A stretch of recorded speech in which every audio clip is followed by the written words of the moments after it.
Abra sua Bíblia no Salmo 109. Salmo 109.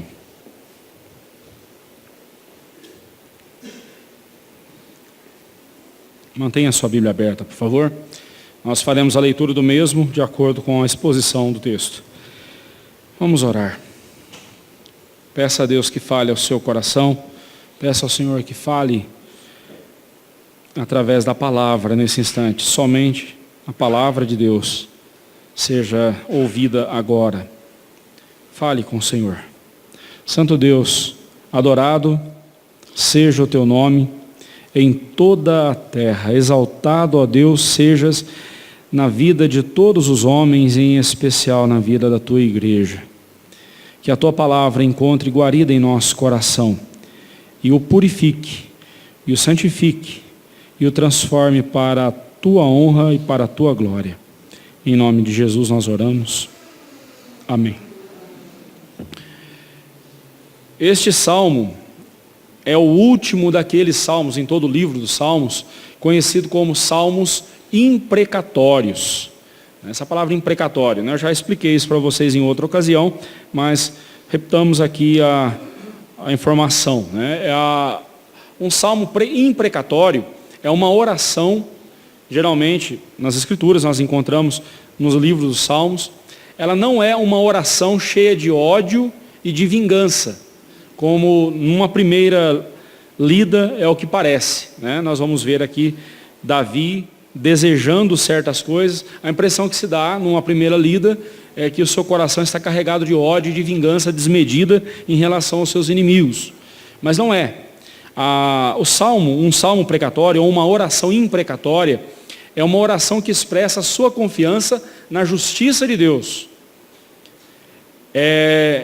Em vir socorrer o seu servo que se encontra aflito e atacado, sofrendo na mão dos inimigos. É uma oração que em momento algum contradiz os ensinamentos de Cristo sobre orar pelos inimigos e fazer-lhes o bem, mesmo quando eles nos fazem o mal. Como nós vemos lá em Mateus 5,44, o Senhor Jesus nos ordenando orar pelos nossos inimigos e pelos que nos perseguem. E em Romanos 12,14, o apóstolo Paulo fala que nós devemos fazer o bem, pagar o mal que nos é feito com o bem, né? Um salmo imprecatório jamais contradiz esses ensinamentos. A Bíblia não é contraditória. Não é contraditória, eu vou mostrar isso para você. Essa oração imprecatória, um salmo imprecatório, não é uma ferramenta que qualquer pessoa pode usar. Nem todo mundo pode usar. Aqueles que oram imprecatoriamente, né, pedindo a Deus que faça justiça contra os inimigos, devem ter duas verdades bem claras diante dos seus olhos. A primeira é, essas pessoas precisam ter certeza de terem sido justificadas por Cristo e de andarem de conformidade com a justiça de Cristo. Pois do contrário, se você não estiver andando de conformidade com Deus, na presença de Deus, segundo a palavra de Deus e segundo a justiça de Jesus, no momento em que você pedir a justiça de Deus, ela pode vir contra você. Ela pode vir contra você. Muitas vezes nós nos achamos imbuídos de uma justiça que nós não temos e queremos que Deus saia fulminando todo mundo. Lembra lá dos irmãos que foram chamados de Boanerges por Jesus, ou filhos do trovão, porque tinham umas pessoas lá perturbando o Senhor Jesus, e eles disseram: Senhor, o Senhor quer que nós oremos e peçamos fogo do céu sobre eles e acabe com eles de uma vez? Muita presunção, né? Diante daquele que é o Senhor do universo, eu dizer para ele que a minha oração vai atrair um raio sobre os pecadores. É muita presunção. Mas eles fizeram isso. E muitas vezes nós podemos cair nesse erro. Então toda vez que você for pedir a justiça de Deus em relação a alguém que lhe está fazendo mal, a primeira pergunta que você tem que fazer é: eu estou revestido com a justiça de Jesus? O meu pedido está revelando que eu sou justo de acordo com a justiça de Jesus? Ou eu só quero despejar a minha raiva? Segunda verdade que você tem que ter em mente quando fizer uma oração imprecatória, e entenda, não é pecado, viu? Você não está contrariando os ensinamentos da palavra de Deus quando você ora imprecatoriamente. Se fosse pecado, não estaria na Bíblia. E você vai ver como que essa oração, Salmo 109, é riquíssimo nessa verdade. Mas outra verdade que eu quero que você preste atenção, é que quando você fizer uma oração imprecatória, você tem que ter em vista a glória de Deus sendo vindicada nas ações dos pecadores. Não é a sua vingança, não é o seu desejo de vingança que deve mover a sua oração, mas sim o desejo de ver o nome de Deus ser engrandecido quando Ele executar o juízo dele contra os pecadores. Vamos ver o que o Salmo diz sobre isso. E você vai encontrar essas duas verdades o tempo todo no Salmo. Ok? Alguns estudiosos dizem que este Salmo é o mais veemente, o mais intenso e o mais extenso dos salmos imprecatórios. Ele é um salmo de Davi, como nós vemos lá no título, né? Foi Davi quem compôs esse salmo e o entregou ao mestre de canto, ao maestro lá dos músicos, para ser usado na liturgia do culto ao Senhor. Então eles cantavam este salmo, cantavam este hino. Não como aquela música Sabor de Mel, tá? Aquela é uma desgraça, é uma tragédia aquela música. Não tem nada a ver de Bíblia com a palavra de Deus aquela música. Né? Se você não conhece, não perca tempo conhecendo, por favor.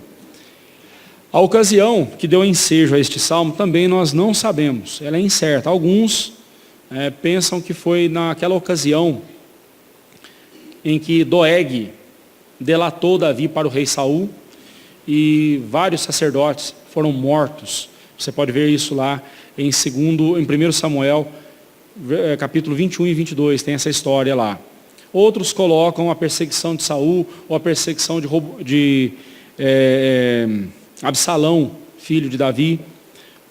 A ocasião é incerta. Mas há 2 versículos neste salmo que nos fazem olhar profeticamente para a pessoa de Jesus. Então, quando nós estivermos estudando este salmo, eu quero que você pense aqui no Senhor Jesus. E não somente em Davi. Obviamente, Davi foi o escritor, mas ele falou aqui inspirado pelo Espírito Santo, apontando para a pessoa de Jesus. E os 2 versículos são o versículo 8 e o versículo 25. O versículo 8, a parte final dele fala, e tome outro o seu encargo. Você vai encontrar essas mesmas palavras lá em Atos, capítulo 1, versículo 20, Pedro referindo-se a Judas Iscariotes, que traiu o Senhor Jesus. E o versículo 25 diz assim, a segunda parte, quando me veem, meneiam a cabeça. Tanto Mateus quanto Marcos, Mateus capítulo 27, 39 e Marcos 15, 29, usam justamente essa descrição para falar das pessoas que zombavam de Jesus quando ele estava na cruz. Passavam meneando a cabeça e zombando, assoviando e zombando de Jesus. Então este salmo, ele aponta para a pessoa de Jesus. E aí, quando eu penso no Senhor Jesus, pedindo a justiça de Deus contra os pecadores, eu não tenho dificuldade nenhuma com esse salmo. Porque Jesus, ele é o Deus absoluto, é o Deus pleno, que haverá de julgar os pecadores. Então, vamos lá. Isso posto, vamos em frente aqui. Este salmo, ele é composto de 4 partes. Ele tem no versículo 1 ao versículo 5, uma queixa. Davi faz uma queixa ao Senhor. No versículo 6 ao versículo 20, ele tem uma imprecação. Essa oração imprecatória, pedindo a justiça de Deus contra os ímpios. E do versículo 21 ao 29, temos um clamor. Davi clama ao Senhor. E ele encerra com o versículo 30 e 31, com um voto a Deus. Então vamos lá. Primeiramente vejamos aí a queixa. Versículo 1 ao versículo 5. A palavra de Deus diz, ó Deus do meu louvor, não te cales, pois contra mim se desataram lábios maldosos e fraudulentos, com mentirosa língua falam contra mim, cercam-me com palavras odiosas e sem causa me ferem, me fazem guerra, em paga do meu amor me hostilizam, eu, porém, oro. Pagaram-me o bem com o mal, o amor com o ódio. A forma como Davi abre este salmo, ela é muito significativa. Ó Deus do meu louvor, não importa a circunstância da nossa vida, não importa a situação em que estivermos, Deus, Ele é digno do nosso louvor e a nossa atitude para com Deus tem que ser uma atitude de louvor. Então, quando você for orar a Deus, Senhor, faz justiça por mim, estão fazendo mal a mim, estão me prejudicando lá no meu trabalho, estão me prejudicando onde eu moro, estão me prejudicando de alguma forma, estão me perseguindo, estão perseguindo os teus servos lá naqueles países contra o Evangelho, estão matando os teus servos. Senhor, faz justiça por eles, faz justiça pelo teu povo. Não busque a Deus utilitariamente. Busque a Deus devocionalmente. Davi está dizendo, ó Deus do meu louvor. Eu busco a Deus louvando ao Senhor. A razão da minha vida é louvar ao Senhor. A razão da minha existência é o louvor a Deus. E foi justamente isso que Davi fez. E foi isso justamente que o Senhor Jesus fez durante toda a sua vida. Que o nosso louvor a Deus nunca cesse, mesmo em face do silêncio de Deus, aquele aparente silêncio. Deus não está nos respondendo. Deus ficou em silêncio, mas Ele não está ausente. Deus muitas vezes fica em silêncio diante da nossa oração, mas Deus não é jamais ausente, jamais se faz ausente da nossa vida. Ele está presente.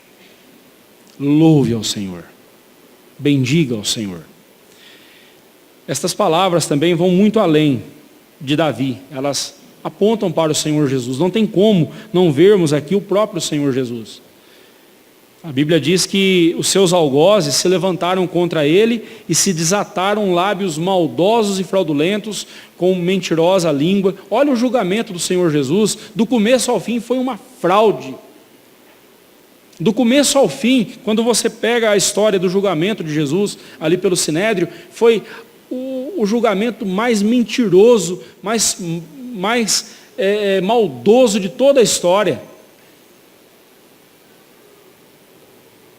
Eles não podiam se reunir de madrugada, se reuniram a madrugada toda. Executaram Jesus sem lhe dar direito de defesa. Embora eu creia que ele não se defenderia mesmo, que ele veio para esse fim. Mas do começo ao fim foram mentiras, palavras fraudulentas, palavras odiosas. Os religiosos olhavam para Jesus com ódio no seu coração. Os judeus olhavam com ódio. Falavam de Jesus com ódio. Fizeram guerra contra o Senhor Jesus, né? Aí no caso, aparentemente é mais com Davi, né, esse texto, mas o Senhor Jesus também. Lá em Romanos 5, diz que ele veio para estabelecer paz entre nós e Deus. Estávamos em guerra com Deus. Mas aqui o sentido de fazer guerra é de fazer mal, é de trazer malefício para a vida da pessoa. No versículo 4, Davi falou que os seus inimigos lhe faziam no presente momento da sua vida, em paga do meu amor me hostilizam. Eu, porém, oro. Quando alguém fizer o mal a você, ore. Ore. Quantas vezes nós vemos o Senhor Jesus se retirando para orar? Quantas pessoas se levantaram contra o Senhor Jesus durante toda a sua vida? Eu, porém, oro. Eu, porém, oro. Em vez de ficar reclamando, em vez de ficar exigindo os meus direitos, eu, porém, oro. A maldade humana, meus irmãos, é de longa data. O homem sempre foi mau e depravado. O homem sempre fez de suas palavras fraudulentas, sempre fez o mal àqueles que lhe fizeram bem. E em toda a história da humanidade, ninguém mais do que o Senhor Jesus sofreu, mais do que Ele. Ser alvo da maldade dos inimigos é algo terrível, porém, ser alvo daqueles que são próximos a nós, como aqueles a quem nós devotamos o nosso amor, como diz aqui o versículo 4, dói ainda muito mais. Dói ainda muito mais sermos traídos, sermos apunhalados por aqueles a quem amamos, aqueles a quem nós devotamos o nosso amor, e em troca recebemos o ódio, a hostilidade. Quando isso acontecer conosco, recorramos a Deus em oração. Charles Spurgeon diz algo muito interessante, ele já é falecido, ele disse algo muito interessante: não se entristeça quando falarem mal de você, certamente você é muito pior do que o que eles pensam e falam de você. Vou repetir, não se entristeça quando falarem mal de você, certamente você é muito pior do que eles pensam e falam de você. Ah, mas e quando estão falando mentira a meu respeito? Cuide da sua reputação, cuide do seu caráter, da sua reputação Deus cuida. Cuide do seu caráter, da sua reputação Deus cuida. Mas isso, meus irmãos, de alguém falar mal a nosso respeito e nós sermos muito piores do que eles estão dizendo, isso jamais se aplica à pessoa de Jesus. Todas as acusações contra ele foram fraudulentas e mentirosas, e isso é ainda pior se considerarmos que quem julgou Jesus não foram santos homens impecáveis, foram a pior laia, a pior escória dos pecadores. Julgaram Jesus. Quantas vezes mas aí nós olhamos para a nossa vida, nosso relacionamento com o Senhor Jesus, e aí chegamos à seguinte conclusão: quantas vezes também nós entristecemos ao Senhor Jesus? Quantas vezes o que Ele recebe de nós é ingratidão, é murmuração, é desobediência, mesmo Ele tendo derramado todo o amor dele sobre nós. Ele nos chama de amigos. Deveria receber a nossa amizade, a nossa devoção. E muitas vezes o que damos a Ele é ingratidão, rebeldia e murmuração. Quantas vezes o desonramos em vez de tê-lo como o grande Deus a quem devemos adorar? Que Deus se apiede da nossa alma e quebrante o nosso coração. Vamos para a segunda parte do Salmo. A imprecação, versículo 6 ao versículo 60. Eu vou lendo aos poucos os versículos aqui. Versículo 6 ao versículo 20. 60 você não vai achar mesmo aí, né? Minha esposa sempre fala de 8 a 80, eu fui de 6 a 60. Vamos lá. Do versículo 1 ao versículo 5, Davi falou dos inimigos no plural. Agora, desses versículos 6 ao versículo 20, ele fala no singular. Mais um motivo pelo qual muitos aqui interpretam esse salmo em relação à pessoa de Jesus e Judas Iscariotes. Faz sentido. É fato também que Davi tinha muitos inimigos. Ele teve muitos inimigos durante a sua vida e que individualmente se enquadrariam na descrição aqui. Mas este salmo, ele aponta para a pessoa de Jesus e nós não podemos perder isso de vista. Calvino via também aqui, no versículo 1 ao versículo 5, ele via a nação de Israel, e agora do versículo 6 ao versículo 20, a pessoa de Judas Iscariotes. E eu vou acompanhar Calvino nesse sentido. Como eu mostrei para você, o versículo 8, o final do versículo 8 se aplica a Judas lá em Atos 1, versículo 20. E o 25 se aplica a Jesus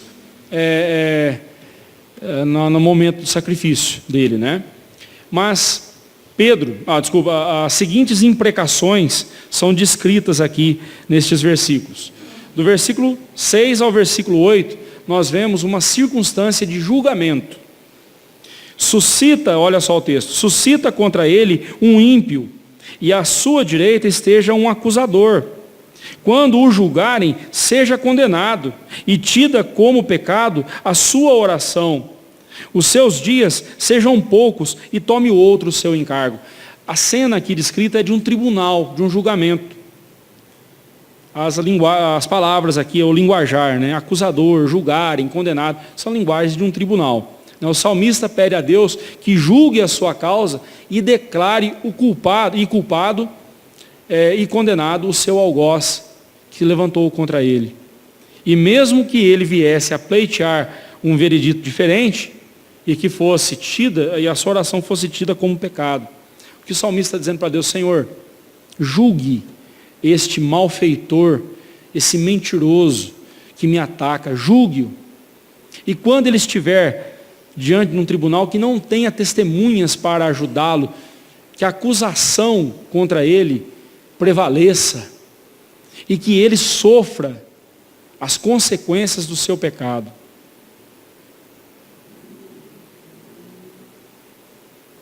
Todos nós aqui já fomos lesados em algum momento da nossa vida por um ímpio. É bem provável que você tenha ido para a justiça processar essa pessoa. Queira que a justiça de Deus seja vista nesse julgamento. Queira que Deus seja honrado nisso.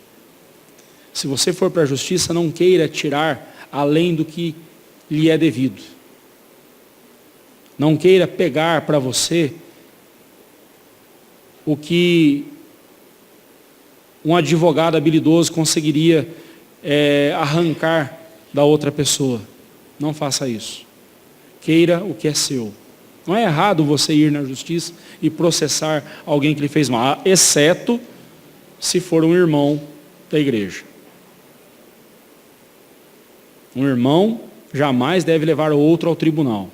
Para isso existe a igreja, para isso existe o conselho. Um processo deve ser instaurado pelo conselho, conduzido pelo conselho. Se o faltoso não se submeteu, ele deu evidências de que ele não é um crente, mas é um ímpio dentro da igreja, aí é outra história. Aí você leva ele para a justiça. Mas é vergonhoso o só pensar em um crente levando o outro para o tribunal. 1 Coríntios 6 nos proíbe de fazer isso. A Bíblia nos proíbe de fazer isso. Porque quem vai julgar o mundo é a igreja, e não o mundo que vai julgar. O mundo não pode julgar a igreja que tem que julgar o mundo. É vergonhoso para a igreja de Cristo. Mas voltando aqui, ainda no versículo 7, ele pede que a oração desse sujeito que me fez mal seja tida como pecado. A Bíblia fala que a oração do perverso é abominável ao Senhor. A oração do ímpio é abominável aos ouvidos do Senhor. O que o salmista está pedindo: Senhor, recuse qualquer apelação da parte dele, porque o que ele está fazendo é injusto, é maldoso. Deus é o justo juiz. O veredito dele dispensa testemunhas. Ninguém há que possa advogar a causa daqueles que são inimigos da sua glória. Diante dele todos são culpáveis. Porém, aqueles que estão em Cristo estão livres da condenação eterna, e Cristo é o seu advogado supremo. Como acabamos de cantar, só em Jesus. A nossa justiça está em Jesus, a nossa salvação é Jesus. Porém, é importante lembrar, devemos confiar na justiça de Deus. Um segundo momento que nós vemos ainda nesses versículos é um círculo familiar. Versículo 9 ao versículo 15. Fiquem órfãos os seus filhos, e viúva a sua esposa, andem errantes os seus filhos, e mendiguem, e sejam expulsos das ruínas de suas casas. Tudo o que tem, lance mão o usuário, do fruto do seu trabalho, esbulhem-no os estranhos. Ninguém tenha misericórdia dele, nem haja quem se compadeça dos seus órfãos. Desapareça a sua posteridade, e na seguinte geração se extinga o seu nome. Na lembrança do Senhor, viva a iniquidade de seus pais, e não se apague o pecado de sua mãe. Permaneçam ante os olhos do Senhor para que faça desaparecer da terra a memória deles. Oração pesada, você não acha?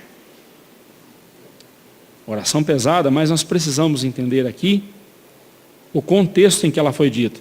O veredito final dado pelo Senhor não só afetaria o próprio indivíduo pecador, como toda a família dele. É isso que nós precisamos tomar cuidado. O meu pecado não afeta só a minha vida, só a minha pessoa, afeta a minha filha, a minha esposa, afeta toda a minha família, afeta a igreja de Cristo.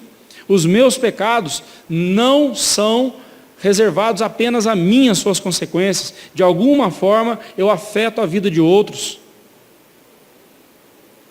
E observe que este homem aqui fez mal a Davi, pensando no Senhor Jesus. Judas fez mal ao Senhor Jesus, traiu o Senhor Jesus. E eu pergunto, onde está a memória de Judas hoje? Toda vez que se lembra de Judas Iscariotes, se lembra dele como traidor, se lembra dele como filho da perdição, ou como Jesus diz, diabo. Não se lembra de Judas. Os evangelhos, quando contam a história de Judas, ou fatos da vida de Judas, estão apenas apresentando um homem perverso, um ladrão que metia a mão na tesouraria dos discípulos, na bolsa onde se tinha as ofertas, roubava o dinheiro do grupo. Um avarento, que quando viu uma mulher ungindo os pés de Jesus com um perfume caríssimo, ungindo o Senhor Jesus com um perfume caríssimo, posou de bom moço, dizendo: por que não se vendeu isso e deu dinheiro aos pobres? Era muito dinheiro para ser desperdiçado dessa forma, mas ele estava pouco interessado em ajudar os pobres, ele queria mais dinheiro na bolsa para roubar mais dinheiro. Todas as vezes que a Bíblia fala de Judas, mostra ele como um perverso. O final da vida de Judas, lá em Atos, é terrível. Judas, a Bíblia diz que ele foi e se enforcou, depois que tentou reverter a situação, não conseguiu, enforcou, tirou a própria vida. Em Atos conta que possivelmente foi de um alto de um desfiladeiro, de um penhasco, e ele caiu e as suas entranhas, ele se partiu ao meio e as suas tripas se esparramaram no chão. Toda vez que se pensa em Judas Iscariotes, ele é o protótipo, é a figura do homem covarde, do traidor. A Bíblia não fala que ele teve filhos, que ele teve família, o nome dele foi apagado. O texto aqui está dizendo isso. Pastor, então eu posso fazer essa oração então?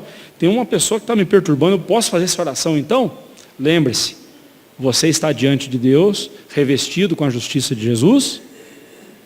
Você é tão justo assim que possa pedir isso para Deus? Segundo, o seu objetivo é a glória de Deus, é Deus ser glorificado na sua vida, através dessa circunstância? Ou você apenas quer ser saciado na sua sede de vingança?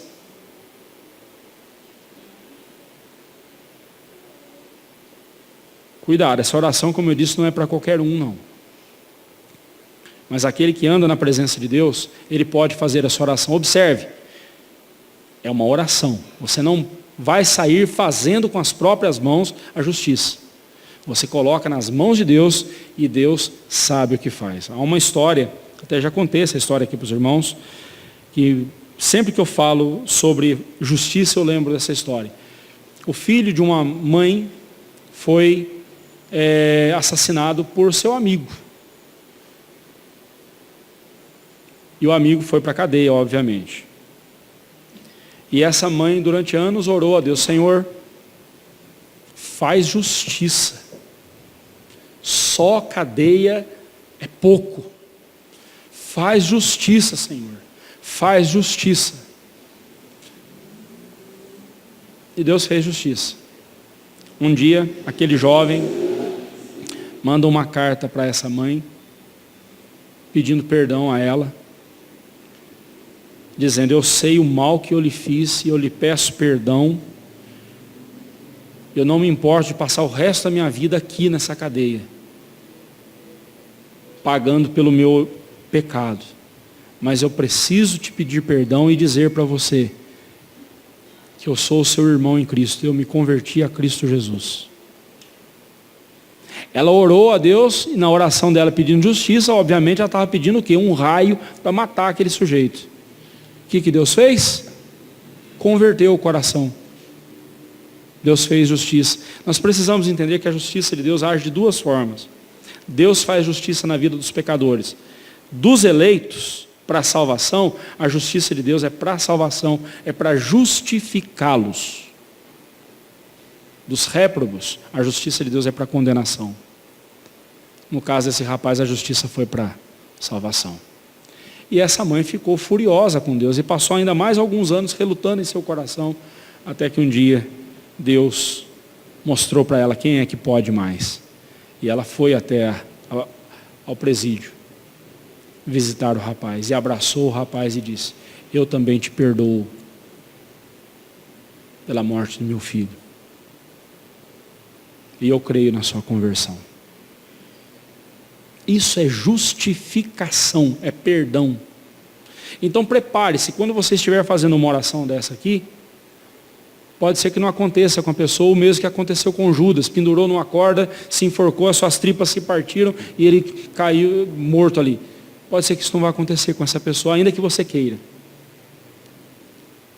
Pode ser que essa pessoa seja convertida. E você vai chamá-la de irmão. E se você não chamar, aí é você que está mostrando que não é convertido. Aí é você que está mostrando que não tem na sua vida a justiça de Deus. Sigamos em frente. Do versículo 16 a 20, nós temos aqui a consistência do caráter do ímpio. Olha só em que consiste o caráter de uma pessoa não convertida, de uma pessoa ímpia. E eu queria que você pensasse, avaliasse, se você não se enquadra nisso aqui. Se você se enquadrar nessa descrição, a sua situação é desesperadora. Corra para Jesus. Urgentemente. 16 a 20.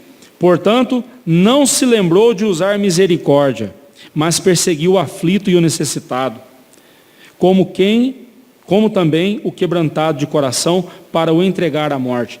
Você já desprezou alguém que precisou da sua ajuda, estava desesperado, precisando de ajuda, e você era a pessoa que Deus havia colocado para ajudar aquela pessoa? Esse homem perverso, que aqui no caso Judas, deu as costas para Jesus. Davi também está falando de um homem perverso que não se lembrou de usar misericórdia e até perseguiu o aflito, até fez mal para aquele que já estava sofrendo. Não, pastor, eu nunca fiz isso, ou eu jamais faria uma coisa dessa. Verso 17, amou a maldição, ela o apanha, não quis a bênção, aparte-se dele. Esse é um dos versículos que mais me deixa angustiado quando eu penso nele. Amou a maldição, o que a maldição vai fazer com ele? Vai o apanhar, vai grudar nele. Não quis a bênção, o que a bênção vai fazer? Vai se apartar dele, vai se afastar dele. 18, vestiu-se de maldição como de uma túnica, penetre como água no seu interior e nos seus ossos como azeite. A maldição, ela entranha na pessoa, ela entra na medula da pessoa, no mais interior da pessoa. Quando você despreza a bênção de Deus, quando você despreza a justiça de Deus, quando você segue o seu coração, quando você segue o seu caminho, é a maldição que você está amando. Você está amando a maldição, abrindo as portas da sua vida para a maldição, escancarando o seu coração para que ela entre e se entranhe em você e destrua a sua vida. No verso 19, seja-lhe como roupa que o cobre e como um cinto com que sempre se veste. Aqui no verso 18 ele fala de algo interno e aqui ele fala no verso 19 de algo externo. né? Usando aqui figuras de linguagem. No verso 18 ele usa a figura da água no interior da pessoa, nas medulas, né? Nos ossos da pessoa. O pecado é tanto algo do nosso coração, do nosso caráter, como algo que também se externa, como uma roupa que a gente veste. Algo visto. Um coração pecador, ele vai produzir obras pecadoras, obras depravadas que serão vistas. Então olhe para as obras que você tem produzido, o que essas obras têm revelado. As coisas que você tem falado, as coisas que você tem feito, elas estão revelando o que do seu coração? Jesus disse que a boca fala do que está cheio o coração. As mãos fazem aquilo que o coração manda. Nós vimos aqui na escola dominical. Aliás, aqui eu aproveito para chamar a sua atenção. O que você faz domingo das 18 às 19 horas? Que você não vem na escola dominical? Meu irmão, aproveite esse momento. Primeiro porque é o dia do Senhor. E se você tem a oportunidade de estar na casa do Senhor aprendendo mais da palavra de Deus, por que você não faz isso? Não roube do Senhor o dia dele. Aproveite a escola dominical. Se você não quiser ficar aqui na classe dos adultos, com certeza o Gilmar vai te aceitar lá na classe dos jovens. Só vai ficar meio diferente você lá na classe das crianças, né? Mas venha para a escola dominical, meu irmão. Aproveite. Aproveite. Aqui nós não estamos ensinando coisas sem valor para você. A escola dominical a gente ensina a palavra de Deus para você, que é o que vai segurar a sua vida quando você enfrentar a tribulação, quando a tribulação bater a sua porta, é a palavra de Deus que vai te sustentar. Olha só, a igreja está cheia, coisa linda de se ver. Mas na escola dominical não enche nenhum lado disso aqui. Venha para a escola dominical também, das 18 às 19 horas, domingo que vem, espero você, tá bom? Vamos lá. As nossas ações revelam o nosso coração. Não são as circunstâncias da vida que determinam as nossas ações. O que determina as nossas ações é o nosso coração. Ah, mas eu fiquei nervoso, fiquei irritado porque o outro falou coisa que não devia e não sei o quê. Não, você ficou irritado porque você tem ira no seu coração. Não, eu estou muito triste, estou magoado porque o seu Edson falou algo que me ofendeu e ele me humilhou. Você ficou magoado porque você é um dodóizinho. Um bebezão, chorão. Que ainda não olhou para Jesus e aprendeu a sofrer como Jesus sofreu.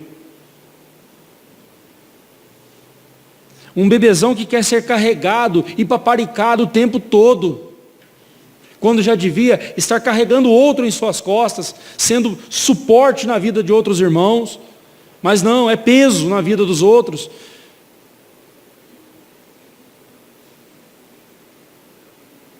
Falta de maturidade, falta de crescimento. Você ficou magoadinho porque você se acha a última bala do baleiro. Você não vive para a glória de Deus. Quando eu olho os apóstolos ali, indo para a prisão, sendo açoitados, e saindo de lá, louvando a Deus porque foram achados dignos de serem açoitados por Jesus. Mas é isso que se espera de um crente. É isso que se espera de um servo de Deus. Lembra que Davi inicia esse salmo louvando a Deus. Lembre-se disso. Vamos em frente. No versículo 20 ele diz: tal seja da parte do Senhor o galardão dos meus contrários e dos que falam mal contra a minha alma. Galardão aí significa pagamento, recompensa, ou o que a pessoa recebeu pelo que ela fez. Cristo nos promete um galardão nos céus. A salvação não é pelas obras, mas há um galardão nos esperando. A vida eterna, a recompensa que Cristo nos prometeu, Ele está nos preparando ela. Mas quem ama a maldição, o galardão dele será o quê? A maldição. Quem não quer a bênção de Deus na sua vida, vai receber como galardão o quê? A maldição. E a bênção de Deus na nossa vida, primeiramente, vem pela graça dele, é porque ele é gracioso. Ele nos abençoa porque ele quer, não é porque a gente merece.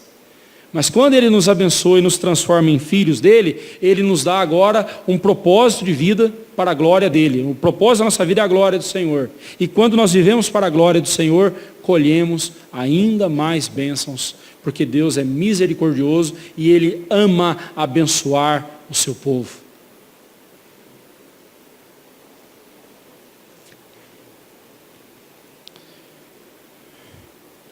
O homem natural odeia Deus. E a tudo o que Deus ama, ele também odeia. Seu caráter é totalmente corrompido e contrário ao caráter de Deus. Até quando ele faz algo bom, ele gloria-se de tê-lo feito. E por isso mesmo, traz demérito sobre si. Conheço muita gente que não é crente e faz coisa boa. E agora com essa história de... o meu celular está lá atrás, né? Agora com essa história de selfie, né? O camarada está ali entregando uma cesta básica e está ali tirando foto, né? Está pregando o evangelho, fazendo foto, né?